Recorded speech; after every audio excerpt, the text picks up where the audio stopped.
All right, good evening. Hope all of you are doing well.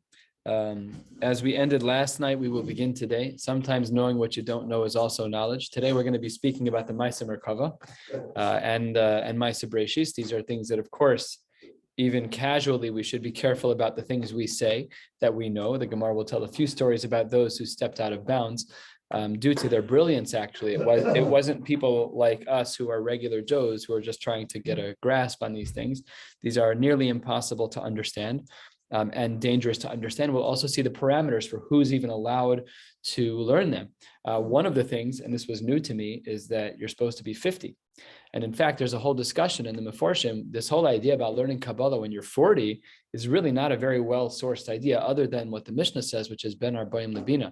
But other than that, other than the assumption that Bina is learning Kabbalistic literature or Maaseh Merkava, whatever it may be. So other than that, we really should be quite careful and conscientious about speaking about Maaseh Merkava. So we're on Daf Yud Gimel, and we're starting about 10 lines down, and the Brisa opens as follows. Tanya, we have a Brisa that says, Amar Rav Yochanan ben Zakkai, Ma tshuva heshivaso baskol osa rasha. What was the baskol that came out for Osa Rasha? This Osa Rasha is referred to as Nebuchadnezzar. Sha'amar, he said, I'm going to go up to the very highest of heights, and I'm going to be Edameh. I will compare myself to the Elyon, to HaKadosh Baruch Hu. And almost with a laughter, the Gemara says, Yatzas baskol v'amralo, Rasha ben Rasha. Listen, Nebuchadnezzar, you got a bad lineage. Not only that, Ben Benoshel Nimrod HaRasha. You are the grandchild of Nimrod HaRasha. About 15 lines down on Yud Gimel Amud Aleph. And says the Gemara, Shehimrid Kol HaOlam Kulo Olav B'Malchuso, that during the time of Nimrod, much of the world rebelled against HaKadosh Baruch Hu. Kama shnosav shel Adam. So says the Gemara, how long does a person live? You think you can understand HaKadosh Baruch Hu? How long can a person live? And the Gemara says, Shivim Shana, the average is about 70. The Gemara says, Shenamar, based on the pasuk that we read in Tehillim and on Shabbos morning, Yimei Shenoseinu Bahem Shivim Shana, V'im B'Gvuros Shmonim Shana. 70 is normal. 80 is considered Gvura. Just to get from where we are, and we learned yesterday, remember the connections from yesterday, the 7 layers, right? Vilon and Rakia and Machon and Ma'on and all of the other ones we learned about Zivul. So it says the Gemara, from here until the Rakia at large is 500 years of travel. If you are mathematicians or close to it, feel free to try and keep track of this Gemara. So the first gap is 500 years. And the thickness of the Rakia is also 500 years. And in between every one as well. There are 7 Rakias, 6 in betweens of 500 years each. That's a long time. And Lamala Mehan, above that is Chayos HaKodesh. That's another 500. And then the Ragle HaChayos Keneged Kulam, the legs of the chayos, of these angelic creatures, is Keneged Kulam. Discussion, what does Keneged Kulam mean? Does Keneged Kulam mean like all of the math we've learned just now, or is it 500? Like all of the other ones? So just again, what do the words mean? Keneged Kulam.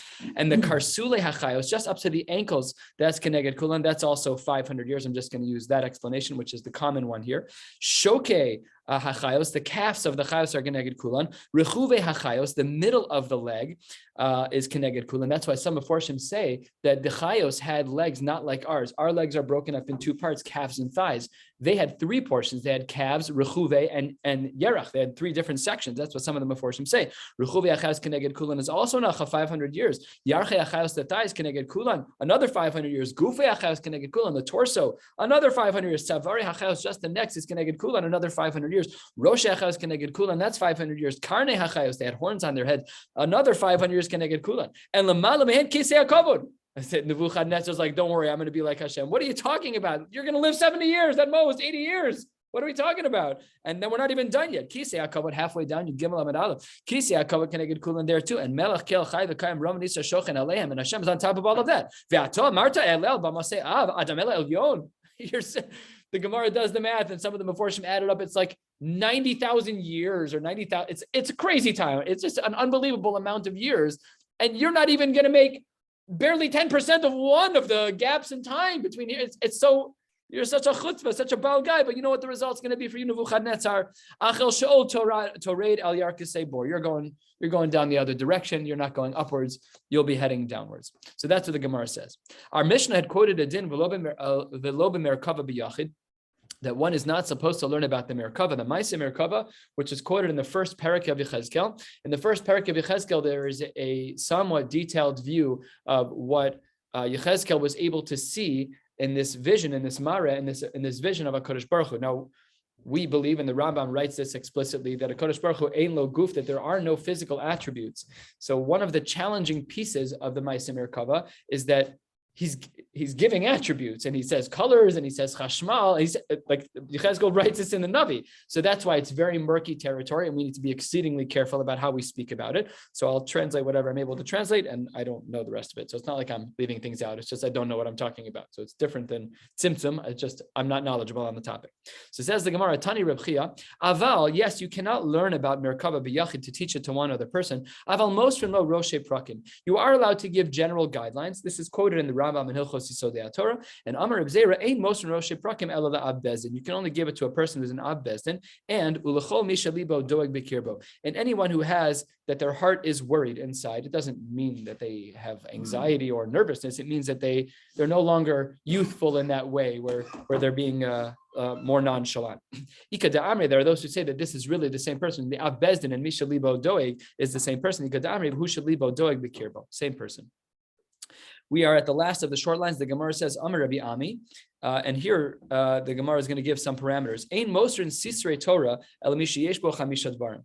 A Rebbe who knows of these sisrei Torah, who knows of the secrets of the Torah, he cannot teach them to someone unless that person possesses 5 character traits or 5 facts about them. Number 1, sar chamishim, they should be 50 years old. Unusol panim, they should have a grace to them in the eyes of others. V'yoetz, they give advice. V'chacham charashim, they're the wisdom, they have wisdom of the secrets. V'navo and lachash, and they have understanding of lachash, of the whispers. Again, these ideas also all require translation. The Meforshim do explain some of this. Even here on the page, there are some commentaries on this, but let's continue.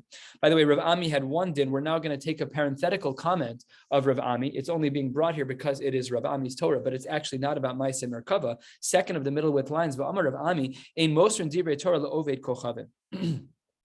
That you are not allowed to give over divrei Torah to an oved kochavim. Here, an oved kochavim doesn't mean a regular goy. An oved kochavim actually means someone who is oved kochavim mazalos, that they're actually an akov doing avodah zarah. How do we know that this is true? I was asked to do a circumcision for a family, and they called me that they were Noahide non-Jews. They were following the Sheva Mitzvos B'nai Noach, and their Rebbe was a rabbi here in the community, in the Chabad community. So is anybody Jewish in the family? No. So I asked the Shaila, I was allowed to do the bris with no brachos. And when I got there, I said to the rabbi, my hi, what's going on here? So he says the Lubavitcher Rebbe held that there's also a mitzvah of Kiru by non-Jews. Granted, the priority is to Yidden. We have a burden of 613 mitzvos, but by a goy, they have Sheva Mitzvos B'nai Noach. And we know the Gemara in Avodah Zarah that there's a lahoshit, you're not allowed to give non-Jews that which is their prohibition. You're not allowed. You want to give them a burger, but you want to give them Ever Minachai. That's lifnei Ever Lo Sitin Mechshol for us, because that's a din daraisa. So the Lubavitcher Rebbe held that there was a din by a goy that they have a mitzvah of kiruv as well, but by an akum, no, you cannot teach them Torah. So the Gemara continues. How do we know that this is the case? Every day in Shachris, Shneimar Lo Asachin L'Chol Goy Umishpatim Bal Yadom. This is not true for all the nations, and the laws they should not know. Now back to our sugya. Rabbi Yochanan, the Rabbi Elazar. Rabbi Yochanan, the great Rabbi Yochanan, was teaching Rabbi Elazar, who was a 3rd century Amora. Come here. Agmarcha b'Maaseh Merkava. It's time for you to learn about Maaseh Merkava. Would love to have one of my Rebbeim say that to me, but I would give the same response. Amarle, lok shay, I'm not old enough, because as we learned, you have to be ben chamishim. Rabbi Elazar was younger than that at the time. Kikash, once he was finally old enough, nachnashev Rabbi Yochanan. By that time, Rabbi Yochanan had already passed away. Rabbi Yochanan wanted to teach Rabbi Elazar. By the time Rabbi Elazar was old enough, Rabbi Yochanan had passed away. Says the Gemara, 5 lines into the middle with lines. Amarle, Rav Asi, at that point after Rabbi Yochanan died, Rav Asi said, fine, I'll teach you. Tava agmarcha b'Maaseh Merkava. So then he goes back to Rabbi Elazar and says, I'll teach you. I know, now you're old enough, let me teach you. But he wasn't willing. Amar le izakoi gemirta me Rabbi Yochanan Rabcha. I would have learned from Rabbi Yochanan, who is my Rebbe, and therefore he wasn't willing to learn. Did I skip a line? No, good. Rav Yosef have a gomer Maaseh Merkava. Rav Yosef was very learned in the topic of Maaseh Merkava of Yechezkel, and Sabe de Pumbedisa, the elders of the city of Pumbedisa, have utana b'Maaseh Bereishis. They were teaching; they were very knowledgeable in the topic of Maaseh Bereishis. Not the same thing, right? We're talking about Maaseh Merkava, a glimpse into what Hashem quote unquote looks like, Kaviyachol, and we're talking about Maaseh Bereishis, which is subtext to what's actually in the Psukim and Breshis, some of which we saw some hints to this already. But anyways, that's what the Gemara says. They were talking in two areas of mastery. So Amrulay Ligmor Lan Mar Ma'aseh Merkava. Please teach me about Ma'aseh Merkava. Amr Lahu, he says back to the Sabi de Pumpadisa, Agmarun li Ma'aseh Breshis. I'd rather you teach me about Ma'aseh Breshis. So they did. And Basar de Agmarun, after they taught about Ma'aseh Breshis, Amrulay, they said back to him, Ligmarun Mar Ma'aseh Merkava. Now it's time for you to teach us about Ma'aseh Merkava. But he said, I am not willing still. Amar Lahu, Tanina Behu, Dvash v'chalav tachas l'shonech. Honey and milk is under your tongue. Dvarim hamasukim midvash v'chalav, that which is sweeter than honey and milk. Yehu tachas l'shoncha needs to stay under your tongue. In other words, I cannot talk to you about it. We're going to learn more about this in a couple of blot. But this idea of dvash and chalav is meant to be this kind of, again, it's a metaphor to help us understand a little bit about what we don't understand, which is the Ma'aseh Merkava. Rabbi Abo Amar Mehacha, he says the limitation of talking about this is from the following pasuk: Kvasim lelavushcha, that we're going to use kvasim, these animals for clothing. Dvarim shehein kivshono shel olam, the things, the Torah, that which is considered to be part of the mystery of the world, yehu tachas levushcha, needs to be under your garment. That is the modesty of this area that we don't talk about. They said back to him, but wait, I know you don't want to teach it to us, but Taninan Behu ad Vayomer Eli Ben Adam. I had already learned Ma'aseh Merkava up until this pasuk of Vayomer Eli Ben Adam. And if you look on the bottom in the Psukim, it says that this is already very late in the parak. It's pasuk Kav Zayin in the first parak. That's well into Ma'aseh Merkava. So he says, Amar Lahu, he says back to them, if that's the case, Hein Ma'aseh Merkava, you've already learned the majority of Ma'aseh Merkava. It says the Gemara, really? Is that the breaking point? That pasuk? That's not necessarily true. Meisvei, there's a brisa that speaks about this. Ad Heichan Ma'aseh HaMerkava, and what is when do we say that which we're not allowed to learn about Ma'aseh Merkava? When does it end? What's the upper limit? So it says the Gemara, Rabbi Omer ad Va'era Basra, when it says the word Va'era the second time, Rabbi Yitzchak Omer ad HaChashmal, until the word HaChashmal. Ad Va'era Magmarinon, Mikan Va'elach. Oh, sorry, that was the question. The question was that we said earlier that it was the pasuk of Vayomer Eli Ben Adam, yet in this brisa it says Va'era Basra, and or the word Chashmal, which is mentioned a few times, one of the later references of Chashmal. So the Gemara responds, Ad Va'era, up until the word Va'era Magmarinon, there you can teach properly if your Talmud is Ro'u. Mikan Va'elach, but from the word Va'era and onwards, Masrin and Roshe Prakim, you can only speak in general terms, giving headings and headers, but nothing more. And no, Ad Va'era Masrin and Roshe Prakim, a more restrictive view is that up until Va'era, not Magmarinon, we cannot teach it. You can only give Roshe Prakim. Mikan Va'elach, Inuchacha maybe bidaito in Ilolo. If you're wise enough, you'll figure it out, and if not, not. Umidarshinan bechashmal. Are we even allowed to learn about Chashmal? After all, Chashmal is a reference to an angel, an angelic type. And again, the psukim in the first parak of Yechezkel details a little bit about what this is. Says the Gemara, how can it be that we're allowed to do that? There was a young child, a prodigy, who just had this amazing glimpse into the Navi, and he was being Dorish and Chashmal. And a fire came out of somewhere and consumed him. It killed him. So says the Gemara, if we're allowed to learn about Chashmal, then why was this child killed? So says the Gemara, 4 lines from the bottom, 5 lines, Shiny Yanuka Delav Mati Zimne. He was too young. We already said there are parameters. You don't just get to do whatever you want. Not everything is free reign. Out there in the public world, people like to learn about Kabbalah. There's a Kabbalah center, and leaving out their names, some famous people in pop culture, they have tattoos, and now the whole guns. It's like the famous story. This person wanted to write love. He's a great myself. Just put this in one of your books, or tell it. Somebody wanted to write the word love on their arm. So they translated the word love. They transliterated it into Lamed Aleph Vav, and they wrote the word lav on their arm. Couldn't be more perfect. Absolutely. Taftor Referach. Says the Gemara, so that was a child, and the child was too young. So 4 lines from the bottom, Amar Rav Yehuda, Biram, here is the truth. Zachor Osoha Ish Latov. There's one person we need to mention for good. Who is that? The Chananya ben Chizkiah Shemo. This person's name is Chananya ben Chizkiah. Ilmalehu, if not for him, Nigna Sefer Yechezkel. It would have been that the whole Sefer of Sefer Yechezkel would have been buried. We have it as part of our canon, obviously, but if we never knew about it, how could it have ever been a part of it? And only because of him do we still have it. Sheyihu Dvarav Sosrim Divrei Torah. There were certain portions of Yechezkel that seemed to be Soser, Psukim, and Chumash. So what did he do? Helulo Gimel Meos Garbe Shemen. He took up 300 barrels of oil, V'yashav be'aliyah v'darshu, and he sat up in the attic, and the oil was for light. So 300 is one of the extreme numbers that the Gemara uses. We have a couple of different examples of them, and there are svarim that speak about this. Why 300? We also have 400, where we speak about, where was this? We learned it, where he breaks the by the wedding. There was too much simcha, so one of the Amoraim broke a 400 zuz cup. I know I learned it somewhere. It's brachos. Anyways, that number 400 is found all the time. So these numbers, again, there's svarim that speak about this. But he took up 300 barrels of oil in order to give him enough light, and he answered all the questions v'darshu, and therefore the Chachamim did not end up burying Sefer Yechezkel.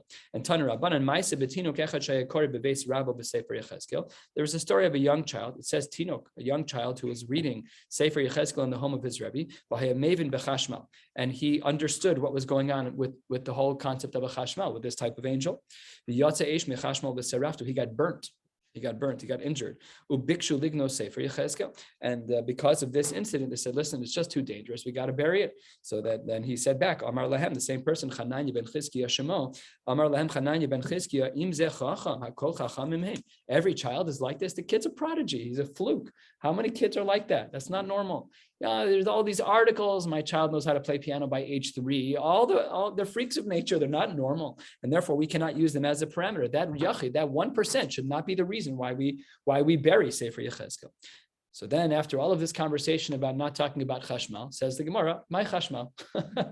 Makes me a little uncomfortable. But then at the top of the next page, we'll see that we're not actually getting into the descriptive natures of the chashmal, just the word. Amar Rabbi Yehuda, as we turn to the topic of Gimel Amabez, the word chashmal is a notricon. It's a blending of words. Chayos, Eish, Memalalos. Chayos are types of angels. Eish is fire. Memalalos. There are these angels that are made of fire that speak in B'masnisa Tana, another plan words, Itim Chashos and Itim Memalalos. So Chash and Malal is going to be part of the word Chash, Mal, Chash and Mal, that we're quiet and we make noise. How does this work? That sometimes they talk. When a Kadosh Baruch Hu is speaking, they are silent.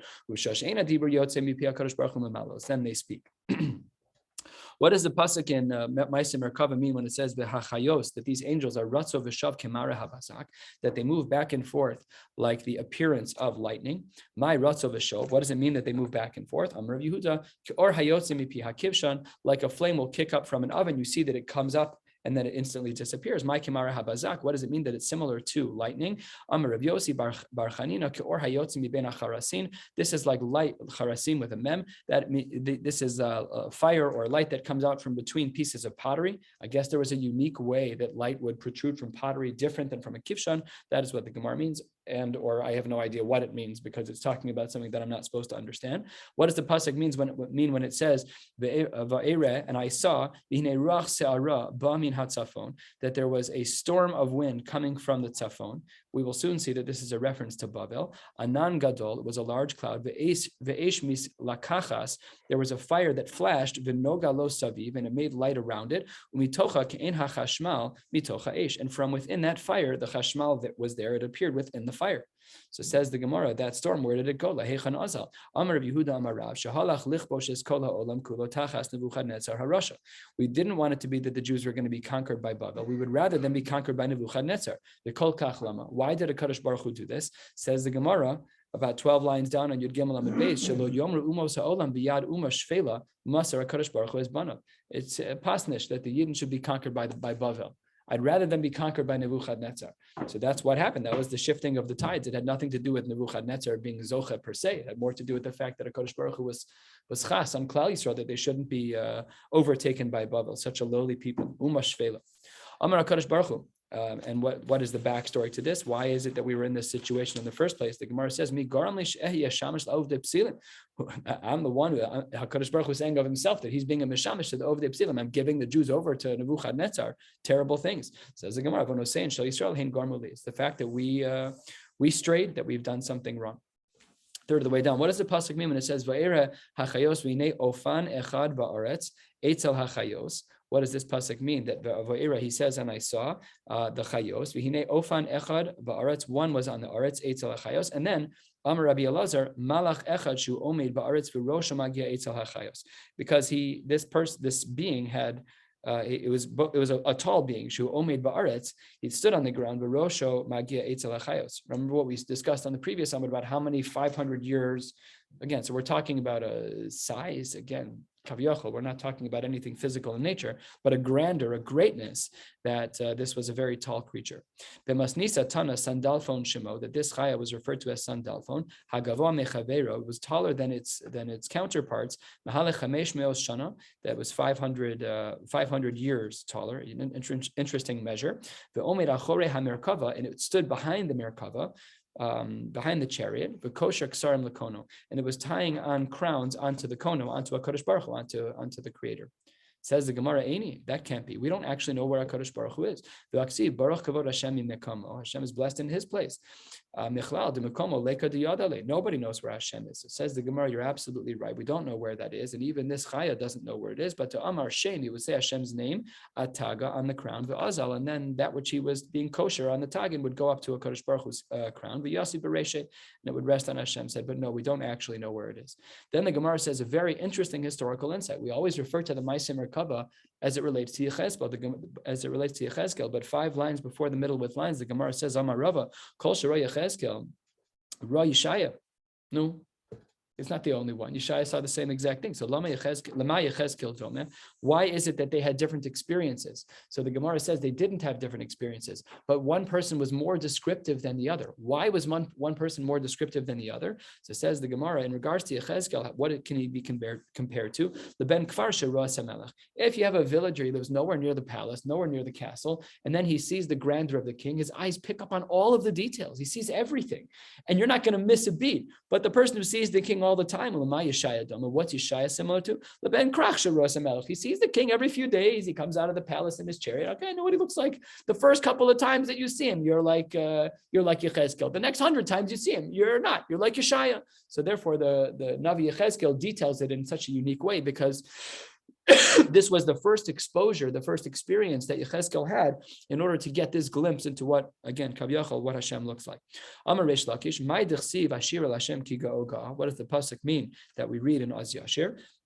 That we sing to Hashem because He is great. Shira, there is a song, Lemishim is Goy al Hagim, that those who are the proudest of the proud. Do Amar Mar, Melech Shebechayos Ari, that the king of the Chayos is the lion, of the animals is a lion. Melech Shebabehemos Shor, the king of the animal world, of these animals is Shor, is going to be the ox. Melech Shebeofos Nesher, the eagle is the strongest of the birds. The Adam Miska'e Alehem, and then man is greater than all of them. HaKadosh Baruch Hu Miska'e Al Kula, and Hashem is proud of all of His creations. Ve'al Kol Ha'olam Kula, and on all of them. That's what the pasuk means. Ashir Hashem Ki Ga'oga. Then the Gemara gets into the actual seeming appearance of what these angels actually look like. We're 2/3 of the way down, 3 lines into the middle with lines. The faces look like a human face. And one of the 4 is going to be looking like a lion. And to the left of that, so this is like a 4-sided face, and one of them looks like shore. And then the pasuk says it had 4 faces, but this pasuk quotes things differently. It's missing the word shore. It says pnei ha'echad pnei ha'kruv. We know what the kruvim are. We learned about this in previous Masechtas about what the kruvim look like. A child. We'll see more about this soon. Upnei hasheni pnei adam. Pnei adam, that matches with the previous verse. Upnei v'hashlishi pnei aryeh, which also matches with the previous verse. V'haravi pnei nesher, looks like an eagle, also matches. Ilu shor lo kachashi. We see here that the kruv and the shore were swapped out. So why is that? So Amar Reish Lakish, Yechezkel bikesh alav rachamim v'havchu lekruv. Yechezkel requested that there would be a change over from a shore to a kruv. Amar Lefanov, he says to HaKadosh Baruch Hu, it's not right that these angels look the way they do. Amar Lefanov, Ribono Shalom, kategor ye'aseh sanegor. How could you have it that which was a prosecution, which was a negative against the Jews, is now being used as an angelic face? It doesn't make sense. The Egel Azav is always going to be the reminder of our grand errors, and that's not right. So therefore, it was changed over to a kruv. My kruv, what in fact is a kruv? This Gemara we've seen a couple of times in Shas already. Amar Rabbi Abo, kiravia, like a child. Shekain babavil, currently nuka ravia. That's how they call a child in Bavel. And in fact, we know that the kruvim in the Mikdash certainly had a childhood face. That's where we get the language of the cherubic face, that child that kind of looks almost like porcelain, that beautiful child. So that's what the Gemara says the kruvim were. Amar le Rav Papa, if that's true, Amar le Rav Papa le Abai Elameata, if that's true, the pnei ha'echad, pnei ha'kruv, pnei ha'sheni, pnei adam. we didn't remove Adam from the list. We swapped out shiur with Kiru. That means we have one face that's an Adam and one face that's a Kiru that's like a child. It's they're both human faces. So that means two sides. One is a face and the other is a face because the Kiru is a child's face. It says Gemara. Yes. Some faces are bigger, some faces are smaller. So when it says Pnei Adam, is talking about a face like any of our faces. And when it talks about a Kiru, it's talking about Zutri, that's a child. That each of these angels had 6 wings. Nope, they had 4. Says the Gemara, why is it that the one pasuk says that they have 6 wings, and some say that they have 4 wings? So the Gemara responds 3/4 of the way down. Lokasha kan bizman shebeis hamikdash kaim, kan bizman she'en beis hamikdash kaim. Wow, talk about our impact on the world. If we're the reason for the churban beis hamikdash, we literally took wings off of the angels. They don't even have the same number of number of wings anymore. Kaviyachol shenismatu kanfei. I'm so glad the Gemara put in the word kaviyachol, because that's what this whole entire page feels like. But that's what the Gemara says, is that it was as if they had a reduction of wings. Which wings were removed? Oh, so this is something that I didn't know either. There were wings that covered the face, wings that covered the body, and wings that covered the legs. So the Gemara says, Amar Chanan al Amarab, Oso she'omro shira behen. It is the wings with which one says shira. What does this mean? Ksivhacha, in one pasuk it says, Ushtayim ye'ofef v'kara ze'el ze v'omar. With 2 of the wings he flies, and with those wings, those are the wings that are used for kara ze'el ze v'omar, to call out, to praise HaKadosh Baruch Hu. U'chsiv ha'ta'if einecha bo ve'einenu. And now those are the wings that are actually missing. So we see that those are the wings that are missing. It's the ones that cover the legs. If they had not been minimized, how would I have known that the legs were yashar, that the 2 legs were like one? We say this all the time, that we daven kimalachim, that we put our legs together. But the Gemara says it has to be that that's what was removed, that's what was uncovered. Because otherwise, how would we have known that the legs were yashar, that the 2 legs were actually together? It must be therefore that the legs were revealed. Says the Gemara, that's not right. Last of the middle with lines. Maybe the legs were revealed in that the wings which were covering the legs opened, and then we saw that it was regular yashar, and then it covered itself up again. If you don't say that, we're